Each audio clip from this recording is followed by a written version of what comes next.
কাজেই আমাদের শহীদরা এবং জীবন্ত শহীদরা আমাদের অ্যাসেট, তারা আমাদের বোঝা নয়। এই স্বীকৃতি আমাদেরকে দিতে হবে।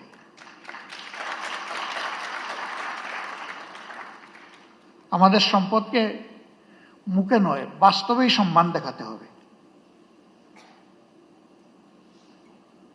সরকার এবং জাতির পক্ষ থেকে সেটা যেন নিশ্চিত করা হয়। এ বিষয়ে নিশ্চিত করতে হলে তিনটা জিনিস প্যারালাল চলতে হবে: বিচার, সংস্কার এবং নির্বাচন। কিন্তু বিচার আর সংস্কারের আগে যদি কোনো নির্বাচন হয়, তাহলে সেটি আরেকটা ন্যাশনাল ডিজাস্টার হতে পারে, আমরা বিশ্বাস করি।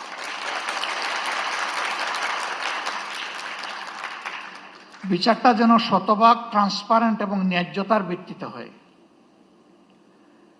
এবং পার্সোনালি আমি বিশ্বাস করি, ন্যায় বিচার প্রতিষ্ঠিত হলে কোনো অপরাধী পার পাবে না ইনশাআল্লাহ।